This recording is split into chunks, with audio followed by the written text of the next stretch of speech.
happening in this panel, we're going to have two sets of panelists. We're going to have a bit of reflections on what has taken place already in terms of the laureate, but also we want to know how do we finance, these, community-driven approaches. How do we finance that?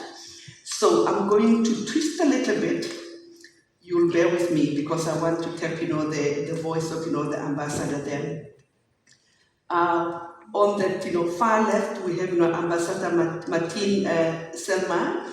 He serves as an ambassador for the European Union here in Rome, really representing in the Rome-based, agencies.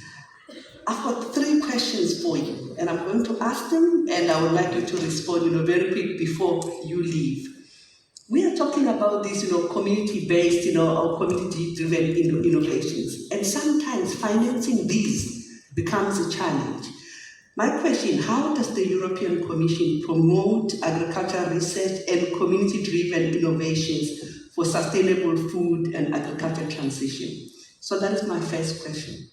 The second question, do you have any concrete, examples, that you can share around the work of the European Union on how they finance, such, community-driven innovations?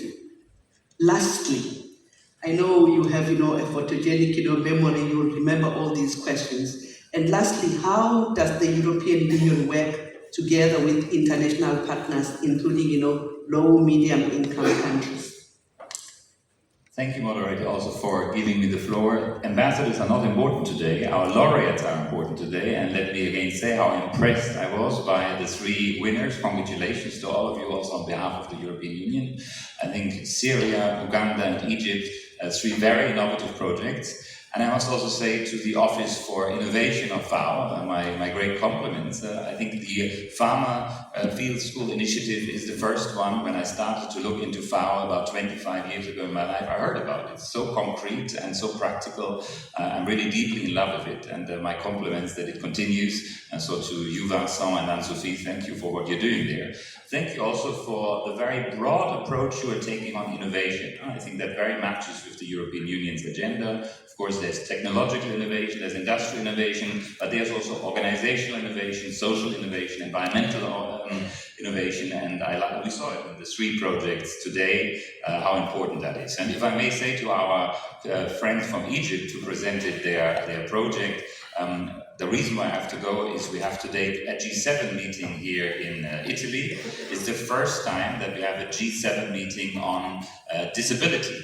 And I have the European Union's minister, we call them Commissioner for Disability, in town. And the first thing I will do to tell her, it's Commissioner Dalli, about your amazing project and about the work of FAO that he has done to support you. But to go back to your questions very quickly, moderator, I think how can we finance this and what can the European Union do? I would see, first of all, 2 things how we can finance. One is we do this with our huge development budget, the official development assistance. We are the largest donor of official development assistance in the world, the European Union and our 27 member states. And it's interesting that at the moment, the person who is in charge of development and international partnerships at European Union level is a teacher. It's Jutta Urpilainen from Finland. She's a teacher, and she insisted that when she took over the portfolio 5 years ago, that we increase the funding for everything that is related to training, to education, to skills, and to schools from 7 to 13%. So out of a huge budget, 7 to 13% go into everything that has to do with training, skills and education. And of course, your initiative and everything what I heard today would fall very squarely under that. So I think let's continue our discussion, and you will be thrilled when I tell you about the 3 projects and the many other ideas. The second thing, we have a huge research and innovation budget. It's 1/3 of the European Union's budget. And of this, every year we spend 340 million on agri-innovation and research. And I see here also a very strong connection with what you're doing here in this field. And perhaps a concrete example, what we are financing in the European Union are so-called living labs. Living labs bring together in kind of public-private research partnerships farmers, researchers, entrepreneurs, and experts to develop new innovative forms of doing agriculture, doing agroecological soil management, for example. This is what we do inside the European Union. And we do this also outside the European Union. You may have heard about the Canals project. This is something, also going to your third question, that we work together with the African Union. Like we have the European Union in Europe, we have the African Union in Africa. They are our close partner. We created a research and innovation partnership in 2016. And out of this, a lot of work goes into, at the moment, I think we are just spending this year 6 million euro into living labs in Africa. And it's just the beginning. We hope that very soon we can share with FAO our experiences. And of course, the best way to work internationally is, of course, to be a member of FAO. The European Union is a member of FAO. We are proud to be a member of FAO. And that's why we are here in Rome and work very well together with FAO and the other Rome-based agencies, where we every day learn. I have to apologize. This is my second day ever at FAO. I just started yesterday. But what is wonderful was that I could learn from very concrete examples what's happening in the field, and it happens with your wonderful initiative. My congratulations and my apologies that we'll have to leave to work on disabilities in the world, which I think is also something that deserves all our attention and our continuous fight against inequalities and for equality. Unfortunately, you're going to leave now, so you're not going to hear about the future of the Farmerfield schools. So let me put you on the spot. What advice would you give, to FAO as they go into the next, maybe 5 or 10 decades of the Farmerfield schools, based on what you have seen and observed so far? As a newcomer, it would be very strange if I were to give FAO advice who's doing this in 30 years. I would have a personal wish. Please continue this initiative, roll it out further. Let's see how we can bring all forms of innovation in there. And I think what is particularly impressive that you are managing to do this also in areas who are close to conflict. We heard from our friends from Syria, which is probably one of the most difficult projects to do today. And I can only encourage you to continue this, and we will be your partner in this, and we'll follow it, and I will report this to my hierarchy in Brussels to make sure that this continues to be on the map. But I don't have to tell them a lot about it, because whenever I talk about FAO, they mention this very innovative but also very well-working project. Thank you so much. Let's give him a big round of applause. You may be excused. And thank you so much. Okay, so we're coming back, to our panel. So we have, 2 sets of panels. The first, 2 will be reflecting a little bit on what, they have seen about, the laureates. And then, my colleague there will be talking about how do we finance this. Let me quickly, introduce my panelists. On my left here, we have, Stephen Sherwood. He's a researcher and a guest lecturer in knowledge, technology and innovation at Wageningen University. He is a farmer. He owns, a family farm, and he has done a lot of work, in the space. On the other hand, we have the lady there is Anamika Dey. She's hailing all the way from India. She's a pioneer in grassroots, innovations with over 15 years of experience. She has been a CEO and, some organizations there. I've got, 2 questions for you, or maybe a few questions for you with regard to how you have reflected on, the laureates that you have seen. What stood out for you when the laureates were presenting, and what makes it unique? Let me start with Anamika. Thank you for your question. When we were working on this and we were seeing not only the 3 winners, but all those who made to the list, they were wonderful. First thing is diversity and decentralized innovation. Nobody is telling them what to innovate. The community tells, so this is my problem, let us work towards it and let us innovate. The co-creation is at the crux. So these things actually stands out, where now when we are talking about innovation and how community should be at the front, the Farmerfield schools have been doing it for ever since, They were born because farmers decided to experiment. They experimented and they see merit in it. And that is also the work that we have been focusing on. See, I don't see that formal sector innovations are not necessary or they are at odds to community led innovations. No, they are not. They are very much complementary. Finally, what we want is people to have solutions. Sometimes the solutions may not be optimal, because these people are working under a lot of constraint. So it is not optimal, but it is better than being absent, right? But we also need solutions which are very optimal, but they might not be like sometimes affordable. The state has to come, we have to subsidize. So why can't we have the best of both worlds? We should not be forced to choose one when we can have a portfolio of innovations. Thank you. Stephen, I know we might be looking at the same thing, but we see different things. What stood out for you? So I was thinking more about the delicate issues that each of them addressed, right? And we're in this era of the Anthropocene, right? Where human-sourced degradation is a major problem. And the issue of inclusion, we had forest dwellers and the delicate issue with the Batwa, bringing them into society without destroying their culture. And I think this is something that's very difficult. And then you have uniquely able people, the people with hearing challenges and the mute populations, and how to create space for them to become part and to address their problems on their own terms. And the third one, of course, is war, right?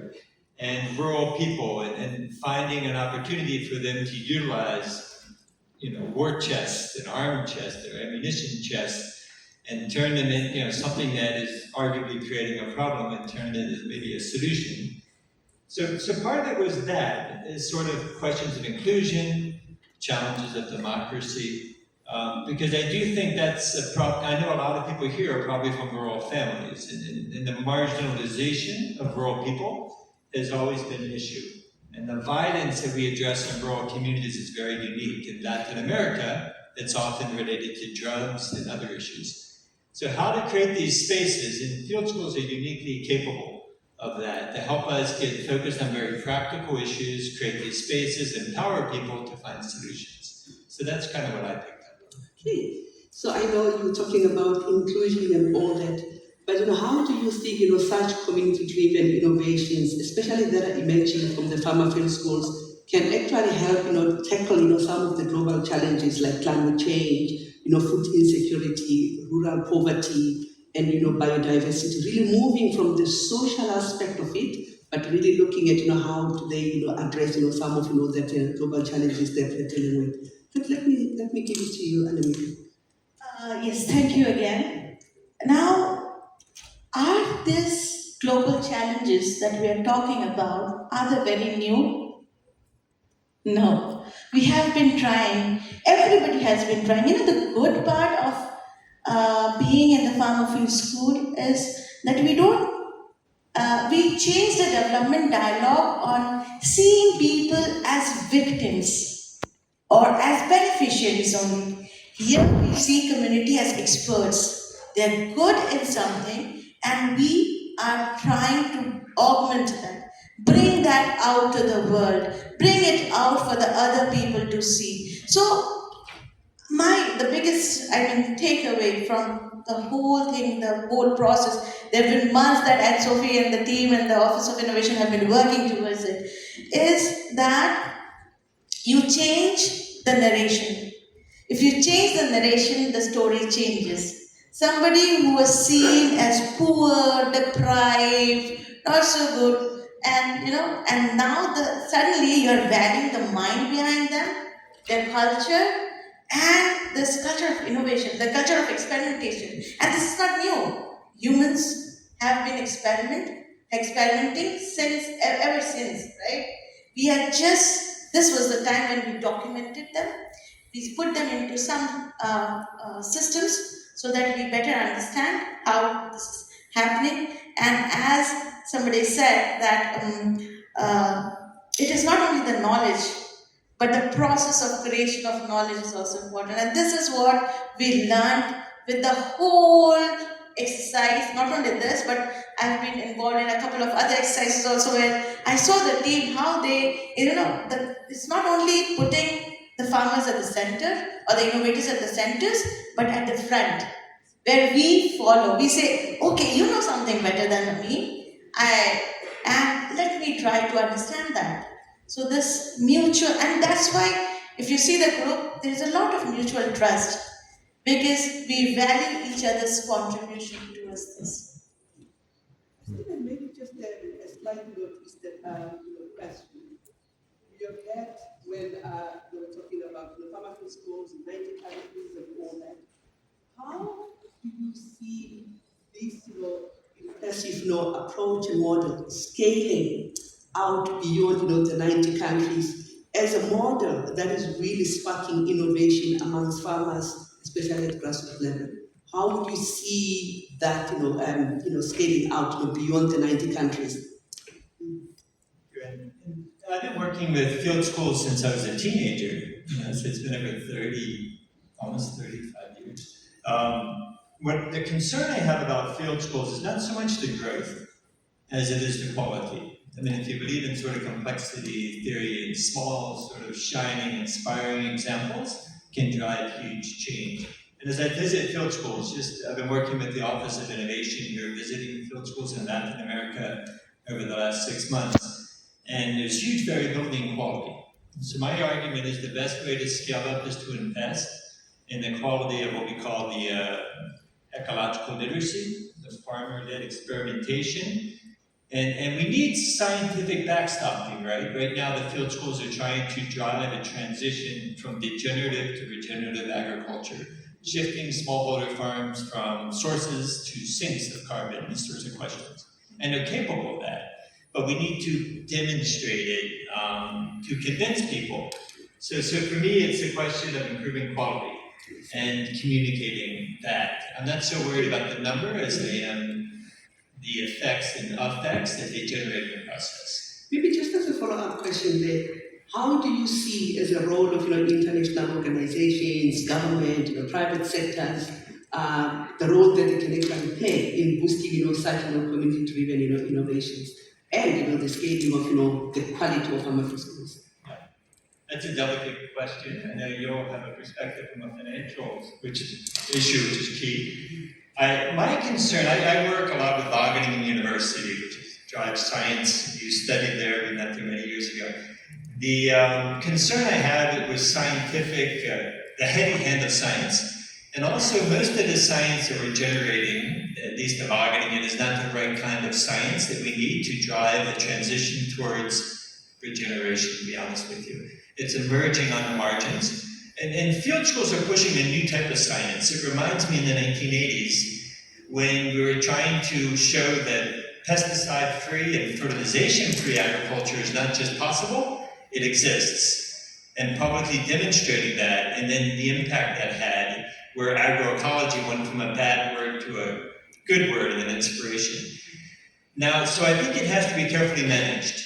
And I think that's a huge role for the FAO to sort of intermediate those relationships, because often we say in field schools, the only thing worse than not having government support is too much government support, right? So it's a balance, and how do you mediate that is a huge challenge. I don't have simple answers, but it needs to be farmer-led and farmer-driven. Okay, so Nana has been quietly waiting there patiently. Let me bring you into the conversation. So Nana Prempa, he's coming all the way from Ghana. He's actually a high-growth serial entrepreneur, whatever that means, with an over-decade experience in fintech, agri-tech, and technology, all the combination that, young people want to come into agriculture for. And currently he's leading, or he's spearheading what is called, the Grow For Me. But we want to hear about what this Grow For Me is all about. Maybe just give us a glimpse of what this Grow For Me is all about before we come to some of the questions that I have for you. Hello, absolutely. First, let me thank God and thank everyone for getting me here. It was a tough journey. But to your question, Grow For Me is a concept, a platform that started because a couple of friends decided to travel from Accra to Nigeria, 481 kilometers on bamboo bicycles. And as we did the journey, we saw vast amounts of land by very small farms, 3 to 5 acres, and it didn't make sense to us. So we had a thesis that if we could provide more inputs to farmers, they could scale. And where could you easily raise capital? By building a crowdfunding platform. And that's where the story of Grow For Me started. So we built a crowdfunding platform to raise capital to support farmers to scale. Okay, so I know somebody traveling and all that, but I just want to know what actually inspired you to actually create, this kind of, platform which finances, I know you are financing local producers, aggregators and all that, and how does it work? Great. Okay, so to go into much more details, financing is what you need to scale all the unique ideas you talked about. Banks do not experiment with their money. They want proven business models. So what we do at Grow For Me was to first work with governments, particularly the Securities and Exchange Commission, to create a regulatory framework within which we could raise money from the crowd. By the way, Ghana was the first to launch the first crowdfunding regulations to govern that. And within that framework, you can now raise money across the world into unique ideas and could scale them. And the way we do that on Grow For Me is by putting the ideas into what we call SPVs, special purpose vehicles, and raising in the excesses of $1 million plus to fund these innovations. And financiers are ready to share in the risk of scaling these innovations. But as we continue to support farmers, we realized that one of the biggest problems was access to market. So we had to now build a new platform called the Micro Aggregator Platform, so that after they have scaled their products, they can now have access to market and sell and get paid instantly. So in depth, that is what Grow For Me's technology is: financing, access to market, and ready market for farmers with instant payments. Okay, so talk to somebody like me, like a BBT. My children tell us, we are BBT when we don't understand, this technology and all that. There might be some BBTs also, born before technology in the room. I just wanted to explain a little bit, because we talk about, crowdfunding, platform and all that. Just for a layman person, what exactly do you do, with the platform? Who does it connect and how does it work? Just to a BBT like me. Let's say you wake up in the morning, you've heard about this wonderful dates palm that could do so many things, and you wish you could invest about $1,000 to scale up the production and see the impact that you just saw. From our platform, we can literally create a campaign for them, place it on our platform, and from your phone you could see what the impact of your investment is, plus what the potential returns will be for you. So you have impact and returns, and you can then invest in that. Once you invest, the funds are used to provide inputs for them to scale up, or for farmers who have already produced a ready market to sell their products. The sales of these products brings a return, and that's what we pay back financiers for. So it's a totally unique way of raising capital for agriculture. But mind you, it has to be done within a regulatory framework. And that's what we spent a lot of time building, because you just can't start raising capital. But I think the exciting thing about what we've done, and to your question, is that for the very first time, you can see really, as an individual investor or an institutional investor, what your money is doing. On the farmer side, for the first time, they can tell what the cost of their capital is and what the returns they will make if they sell their products to a technology-based, ready market. And I know it's a very new concept. It's quite strange to a couple of people, but that is the power of technology. It connects and creates a marketplace for the financier, the producer, the off-taker, and all the market players. I would like to challenge you, follow them on social media and all that, and really get to learn more about what they're doing. I want you to sit here. I want to talk to our cartoonists there. We want to see what's going on. Let's draw your attention to our cartoonist here and see how it's actually progressing. Yeah, we are talking about innovations. Now, I have to disturb you a little bit. You're talking about innovations, and you have an innovative way of capturing, which is very unique. We know people are doing digital drawing, but some people are doing all, and you're using card boxes and all that. Do you want to tell us a little bit more about what inspired you and how does it work for you? Hello. Yeah. Thank you so much. Really, it's a pleasure to be here, and I really want to congratulate Farmer Field School to start with, because I think it's a beautiful initiative, weaving so many strands together and working on grassroots level. So why cardboard boxes? I mean, we wanted to work on something very organic, and it represents something that is coming from the field and goes back in the environment. So we were very conscious of what we use, the materials. So these are recycled boxes, and these are chalks and pastels that we're doing. So why do this is also a question we want to pose to everybody, is that what can drawing teach us, right? I think there is something embodied in our bodies, that bodies know, that farmer knows how the seeds are. When he just holds the seeds in his hands, he knows if the seeds are going to grow well, or what are the qualities of seeds. So this is something the body learns and knows, and it sees and already knows. So visuals, our drawings allow us to do that. There's something inside our bodies that respond to these visuals, and even if languages were built to actually communicate, but it left a lot of things behind in terms of visuals and things like that. So something that a body sees and understands is what the drawing facilitates here. So here what we're doing today is drawing a diversity tree. So it's diversity plus tree. So that was the concept we thought about, is that a lot of these strands are weaving together to form one tree. So this is the message that we are thinking of from in terms of drawing, and how do we take it, and what the message it is for everybody to see through. Let's give him a big round of applause.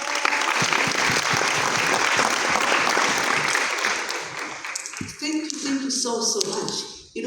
Now just to close the session, in less than 30 seconds each, what will be your short, your closing remarks, as I would like to escort you to leave the stage. Yeah, just in less than 30 seconds, what would you say your last shot? So for me, what's key about field schools is generating energy, right? It has to unlock energy. It doesn't begin with participation, it ends. And for me, I always speak about the hallmark of a field school is creativity. If I don't see something new in a field school, then I know something's wrong. Thank you. What is your parting shot? Maybe 3 words. Yes, 3 words. Experiment, innovate, and replicate. Thank you. Nana?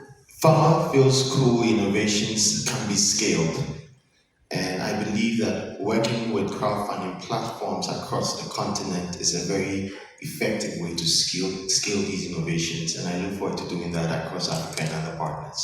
Thank you so much. Let's give them a Farmer Field School clap.